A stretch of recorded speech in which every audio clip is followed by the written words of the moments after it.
बोले मीठे बच्चे, सेंसिबल बन चलते फिरते जहाँ भी सेवा हो करते रहो। बाप का परिचय दो, सर्विस का शौक रखो। आज का गीत बजा है प्रीतम आन मिलो।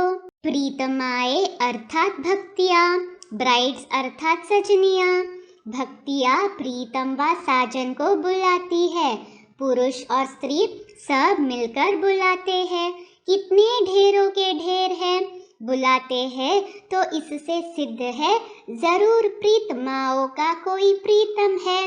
सब एक को बुलाते हैं कि हे परमपिता परमात्मा आओ, हम आपको बहुत याद करते हैं। यादगार तो बहुतों के बनते हैं, अब वह सब है मनुष्यों के यादगार। ऐसे भी बहुत है जो लक्ष्मी नारायण, राम सीता आदि देवताओं को याद करते हैं, क्योंकि मनुष्य से देवता ऊंच है, तब तो मनुष्य देवताओं की पूजा करते हैं। नंबरवार ऊंच और नीच तो है ही, यह तो सब जानते हैं कि ऊंचे ते ऊंच भगवान को कहा जाता है। फिर है ब्रह्मा विष्णु शंकर, फिर है ब्रह्मा और जगत अम्बा, मुख्य वह है। यह तो सिर्फ बच्चों की ही बुद्धि में है कि ऊंचे ते ऊंच बाबा द्वारा हमको ऊंचे ते ऊंचा वर्षा मिलता है, परंतु उस बाप को जानते ही नहीं। जब बाप आए तब ही आकर अपना परिचय दे। बाप कहते हैं मैं तुम बच्चों के सिवाय और कोई से मिल नहीं सकता हूँ। बहुत आते हैं, कहते हैं महात्मा जी से मिले, यहाँ तो वह बात ही नहीं, यहाँ बाप और बच्चों का ताल्लुक है। बाकी कोई का कुछ काम है तो और बात है। बाप मुरली भी बच्चों के आगे ही चलाते हैं। प्रदर्शनी में भी तुम सिद्ध कर बतलाते हो कि सबका वह फादर है। वो लोग तो कहते हैं वह नाम रूप से न्यारा है, तुम बतलाते हो उनका नाम भी है, रूप भी है, तो देश भी है, चित्र भी है। उनको बुलाते भी है तो जैसे आत्माएं आती है वैसे परमात्मा भी आते हैं। शिव के मंदिर में भी बैल दिखाते हैं, उसको नंदीगण कहते हैं, तो इससे सिद्ध है कि शिव परमात्मा आते हैं। फिर क्यों कहते हैं वह आ ही नहीं सकते? मनुष्य कितने बुद्धू है, दिखाते भी है बैल की भ्रकुटी में शिव, परमात्मा भी बरोबर भ्रकुटी के बीच में रहते हैं। भगवान को भी आना होगा तो जरूर भ्रकुटी के बीच में ही आएगा। अब प्रदर्शनी में तुम यह भी समझा सकते हो कि नंदीगण किसको कहा जाता है। बाप कहते हैं मैं बच्चों को ही समझाता हूँ। मनुष्य कहते हैं गॉड फादर, परंतु फादर का नाम क्या है तो कोई बतला नहीं सकते। लौकिक फादर का नाम तो फौरन सुनाएंगे। शिव बाबा के नाम भी ढेर रख दिए हैं। वास्तव में नाम तो एक ही होना चाहिए। बाप ही इन सब बातों की रोशनी देते हैं।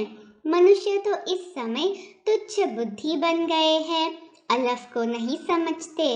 वेद शास्त्र आदि पढ़ना यह है भक्ति मार्ग, समझते हैं भक्ति से भगवान मिलेगा।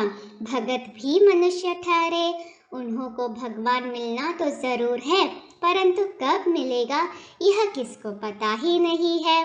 भक्ति मार्ग में किसको साक्षात्कार हुआ, समझते हैं बस भगवान मिल गया, इससे मुक्ति को पा लिया, क्योंकि भगवान जब मिलते हैं तो मुक्ति ही देते हैं। वह है ही सबको मुक्ति और जीवन मुक्ति देने वाला दाता, पतितों को पावन करता, दुख हरता सुख करता। बाप तो है ही दाता, 2 कणे के बदले महल दे देते हैं, सारे स्वर्ग की बादशाही दे देते हैं। बाबा कहते हैं अब सब कुछ खत्म होने वाला है, इस कारण इस कार्य में लगाकर सफल कर लो, तुमको रिटर्न भविष्य में मिलेगा। साहूकार कोई बाप को पा नहीं सकते, बलिहार जा नहीं सकते, गरीब बच्चे ही बलिहार जाते हैं। अगर कोई सेंसिबल हो तो रास्ते चलते भी सेवा कर सकते हैं। चलते चलते पहले किसका मित्र बन जाना चाहिए, फिर बैठकर ज्ञान सुनाना चाहिए। ज्ञान बिल्कुल ही सहज है, सिर्फ पूछो परमपिता परमात्मा का कब नाम सुना है कितनी फर्स्ट क्लास बात है। परमपिता कहने से वह सबका बाप हो जाते हैं। जैसे बिच्छू नरम चीज देखेगी तो डंक मारेगी, तुम भी यही धंधा करो, सबको राजयोग भी सिखलाओ तो सतयुग में प्रिंस प्रिंसेस बनेंगे, वहाँ तुमको गोरे बच्चे मिलेंगे। तो यह समझाना है कि बाप से वर्षा लेना चाहिए। इसमें सारी बुद्धि की बात है। बाकी साक्षात्कार तो कॉमन बात है, किसको कैसे साक्षात्कार होता है, किसको कैसे, वह भी एम ऑब्जेक्ट बदलाने के लिए। बाबा कहते हैं तुम मुझे याद करेंगे और पवित्र रहेंगे तो ऐसा पद पाएंगे। इकट्ठे रहकर पद पाना यह है बड़ी मंजिल। और संग टूट जाए एक संग जुट जाए, इसमें ही मेहनत है। सन्यासी तो सब कुछ छोड़कर चले जाते हैं, यहाँ तो इकट्ठे रहकर बुद्धि में रखना है। यह पुरानी दुनिया खत्म हुई पड़ी है, हमको वापस जाना है, फिर हम स्वर्ग में जाकर राज्य करेंगे। अब पुरानी दुनिया का विनाश तो होना ही है, यह बुद्धि में रख पुरुषार्थ करना है। 8 घंटा इस याद की सर्विस में रहो। कोई कहते हैं यह कैसे हो सकेगा? भक्ति मार्ग में जो कृष्ण के भगत है वह भी सब तरफ से बुद्धि को हटाए एक कृष्ण को ही याद करते होंगे। कोई राम का भगत है, अच्छा राम को याद करो, राम की राजधानी को याद करो। सो भी जब निरंतर याद करे तब अंतमति सो गति होगी। राम को याद करके राम की राजधानी में जाए, यह भी मेहनत है। ऐसी मेहनत सिखलाने वाला कोई है नहीं। श्लोक भी है, अंतकाल जो स्त्री सिमरे। अगर कोई सन्यासी है, गुरु है, उनको भी याद करना पड़े तो अंतमति सो गति हो। पहले पूछो कहाँ जाने चाहते हो? वापस तो जाना है, परंतु कहाँ? क्योंकि भक्ति से ताकत नहीं मिलती जो एक से बुद्धि लगा सके।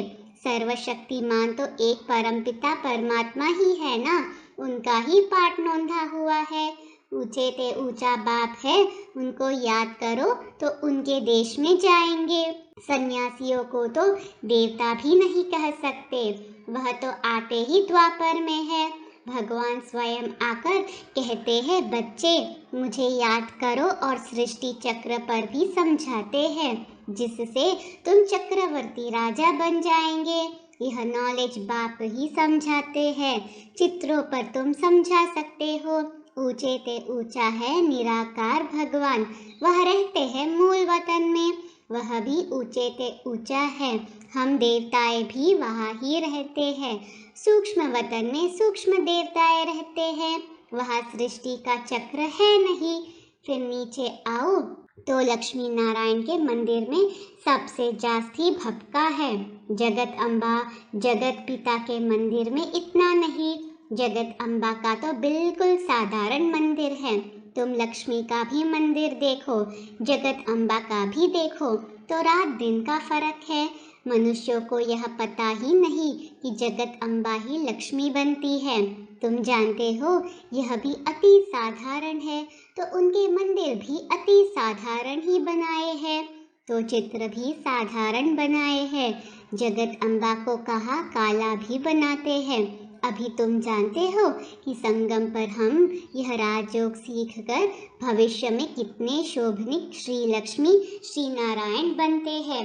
लिखा भी हुआ है ब्रह्मा द्वारा स्थापना, सो तो ज्ञान से ही होती है। बाकी गौ के मुख से अमृत आदि की कोई बात ही नहीं। कृष्ण को भी संगम पर बाबा वर्षा देते हैं। संगम होने कारण उन्होंने शिव के बदले कृष्ण का नाम लिख दिया है।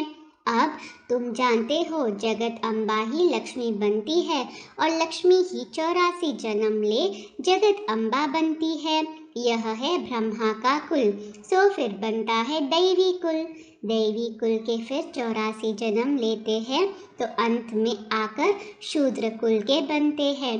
कितनी अच्छी अच्छी बातें हैं। धारणा नहीं होती तो कहेंगे डल हेड है। ऐसे बहुत सेंटर्स हैं जो आपे ही क्लास चला सकते हैं।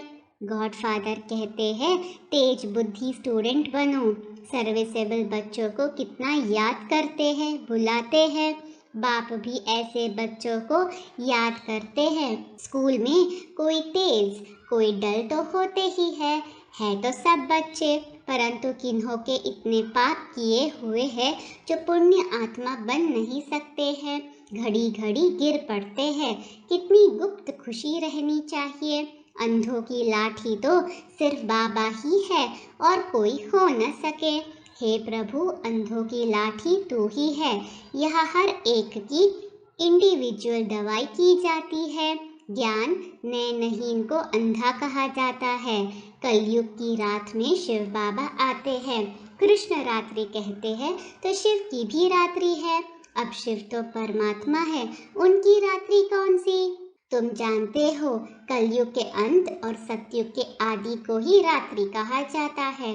भक्ति मार्ग के धक्के खाकर सब तंग हो गए हैं। या तो कहते हैं परमात्मा बेअंत है, या तो कहते हैं हम ही परमात्मा है। कितना समझाया जाता है। कोई कोई को सर्विस का बहुत शौक रहता है। बाबा को भी शौक है, परंतु बाबा कहाँ जाए, यह लॉ नहीं है। सन शोज फादर। बच्चे तो ढेर है, ढेर आते भी रहेंगे, क्यों में बाहर बैठ जाएंगे। पोप आया, कितने मनुष्य गए, यह तो सभी का बाप है। पोप को भी सद्गति देने वाला है। सच्ची सच्ची आशीर्वाद देने वाला बाप ही है। वह झूठी आशीर्वाद करते हैं। बीके को तो सबको ब्लेसिंग देनी है, न समझने के कारण वह समझते हैं हम ब्लेसिंग करते हैं।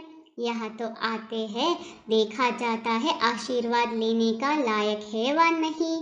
परमपिता परमात्मा की बुद्धि में जो है वह किसकी भी बुद्धि में नहीं है। बाप कहते हैं यह आए तो हम इनको मुक्ति जीवन मुक्ति दे, मनुष्य से देवता बनाए। स्वर्ग का सैपलिंग लगना तो है, हम समझ जाएंगे यह किस प्रकार का सैपलिंग लग रहा है। तुम भी ऐसे समझो, कोई आए तो मुक्ति जीवन मुक्ति दे। कहते हैं हमको मुक्ति चाहिए। अच्छा, मुक्ति धाम को याद करेंगे तो मुक्ति मिलेगी। बाप को याद करो तो अंतमति सुगति हो जाएगी। आज का वरदान है, अल्पकाल के सहारे के किनारों को छोड़ बाप को सहारा बनाने वाले यथार्थ पुरुषार्थी भव। स्लोगन है, कर्म और योग का बैलेंस रखना ही सफल कर्मयोगी बनना है। ओम शांति।